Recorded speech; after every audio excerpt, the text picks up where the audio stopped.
japo hatakuwa kwenye kiwango bora sana pengine kutokana na kukaa muda mrefu bila kucheza takriban wiki 3 zimetufanya turudi tukiwa na pesi ya chini, lakini yote kwa yote vijana wameweza kucheza kwa ubora wao na hatimaye tumeweza kupata matokeo mazuri, lakini vile vile mtindo mbovu ama mtindo wa uovu wa Pamba Jiji ukapelekea slow down mechi yetu, kwa sababu walikuwa wanacheza mpira wa faulo nyingi, wakawa wanacheza vibaya kiasi hatari ya kuumiza wachezaji wetu.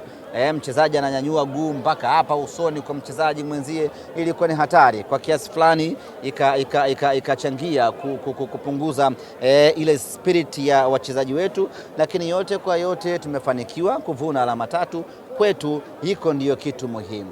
Intensity ya mechi ilikuwa kubwa sana semaji. Kwa lugha nyingine tunaweza tukasema kwamba Pamba Jiji ni kama vile walikuja kuwakamia.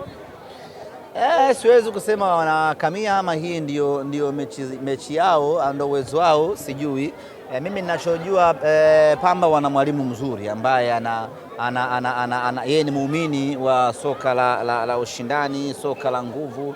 Kwa hiyo inawezekana amefanikiwa kuwaambukiza vijana wake na hatimaye kubeba mchezo ambao mwalimu anautaka, yaani zile mechi za kiume, zile mechi ngumu tunazitaka, yes, kwa ajili ya kuendelea kutuboresha kuelekea kwenye Champions League msimu ujao, lakini mechi za rafu hizo hatutaki, kwa sababu zina athari ya kuumiza wachezaji. Yote kwa yote Pamba siwezi kusema walikamia kwa sababu siwajui, kwamba sijui mechi nyingine wanachezaga hivi au la, lakini sisi kwetu wameonyesha mchezo mzuri, wameonyesha ushindani mkubwa, na hatimaye maji hayapandi mlima. Simba Sports Club kwenye ubora wetu tumekwenda tumewakata ngebe.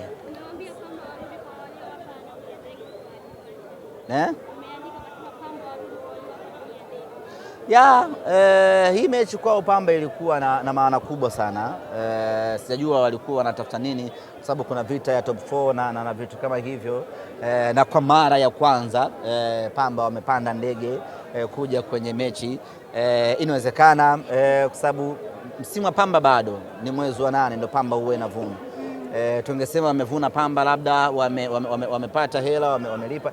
Hali zao tunazijua, nazifahamu, uwezo wa kulipa ndege hawana, lakini mechi hii wameipandia ndege pale. Sisi baada ya kuona wamepanda ndege kwa mara ya kwanza katika maisha yao, tukasema hii mechi kweli, na hawa watu wamedhamiria ubaya kweli. Hatujui wamepata wapi nauli ya fedha ya ndege, pengine wameuza Sato na Sangara, mambo yamewaendea vizuri, lakini kitendo cha wao kupanda ndege, tukasema hawa watu wanaitaka hii mechi, na sisi tuongeze volume ya ushindani.